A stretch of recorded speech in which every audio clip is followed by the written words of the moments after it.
There's a conversation about whether we should raise the dole or not. There was a conversation here between the Prime Minister and Andrew Clennell about this issue because, remember, Labor tried to, well, not be very subtle that they were going to raise the dole, but of course now they're not going to. Is JobSeeker and single parent payments, could we see possible increases there given the cost of living crisis? A Labor government will always look for ways in which we can provide assistance to those in need. We'll do so, of course, though, in a context. The context here is we don't want to add to any inflationary pressure. That's waffle words for no.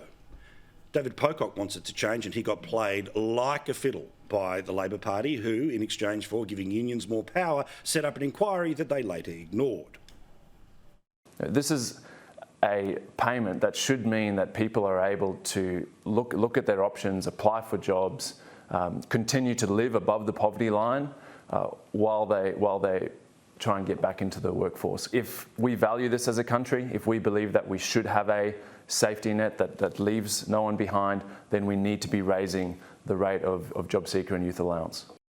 Jane, the truth about the dole is that it hasn't moved for a long time. It moves every now and then in relation to inflation, but it hasn't really moved as a big number, and you don't want it to be a forever income, but it obviously has to be enough for people to pay their way through. You're doing cost of living right now, but you're also the Shadow Finance Minister, so you know there's a big consequence if we did raise the dole. But surely the argument for it is getting clearer and clearer, isn't it? Well, the thing is with JobSeeker, Paul, is that it's never supposed to be a wage subsidy. It's not supposed to be a salary. It is supposed to be a safety net. And there is hardly a country in the world that has a more generous safety net system than Australia. You tend not to just get JobSeeker, you tend to get, rental assistance, parenting payments, carers payments, all those sorts of things on top of it as well. So it rarely stands alone. And the most important thing, I think, is that every dollar that a government pays out is a dollar that somebody else has earned. And from a finance minister's perspective, that's something that we've got to keep front of mind whenever we make a decision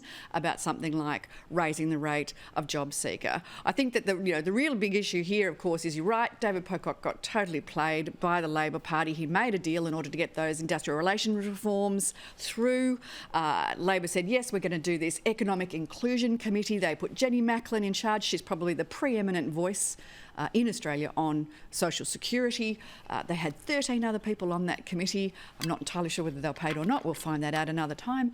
And of course, then they buried this report at 5 o'clock in the afternoon on Tuesday, just threw it out there the moment that the ink was already drying on the first edition of tomorrow's newspapers, which was a little bit cheeky, without even briefing David Pocock, who was the one that initiated this report. $34 billion worth of recommendations in there. I could see why Jim Chalmers is not paying attention to that, but he certainly does have to do something about the cost of living. We know it's the number one issue right now. What is it that he can do that isn't going to raise inflation further? And that's what the committee is looking at. But Richo, again, you must admire the political skill of a government at any one time. And I've got to say, the government that is increasing taxes on 10 million people by $1,500, who promised to do something about the dole in opposition but will do nothing about it in government, is still rising in the polls. Tell me what the secret sauce is here, because any of those things would be third rails for mere mortals. Mate, I think you've just got to face the fact that this is Labor's era. We are riding the crest of a wave, and that wave just doesn't seem to end. It just keeps going. There's no beach. So we're just in front, and we just stay there. And I don't think the Labor government has to do much to stay there. Well, and don't you love it, Erin? I mean, as I say, they're about to raise taxes on 10 million people, $1,500 cost of living. If it was in reverse, we know that the hair would be set on fire, and everyone who's screaming about stage 3 tax cuts, well, they'd be able to have their yell now. But also, what about the Reserve Bank changes? It screams to me like a government that's trying to move the goalposts, again, go from 11 rate decisions a year to 8.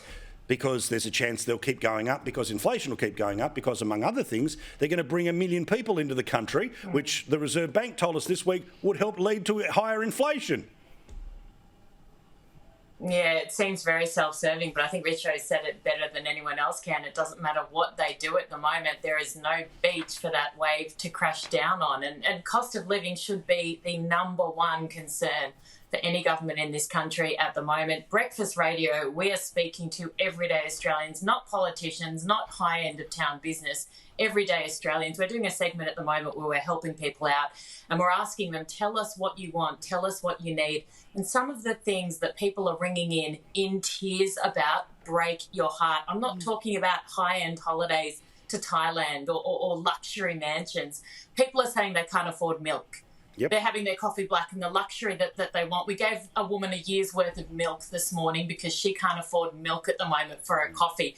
People are doing it really, really tough. So the government's got to get its priorities straight. On the raising of the dole as well, you know, it'd be slightly easier to swallow the fact that the government is now saying they're not going to do anything if they weren't using this to attack the government on social media last year prior to being elected. Anthony Albanese and Jim Chalmers both took pot shots at the government for not raising the amount prior to being elected. So if you're going to use it and weaponise it against the government of the time and then say, oh no, but now we're going to do exactly what they did and not raise it, then, you know, you're being hypocritical. But apparently the rules of this new ocean is that these rules do not apply. But alas, I agree with Richo about where things are heading at the moment. Anyway, enjoy the view, my friend. Sun yourself for as long as you can.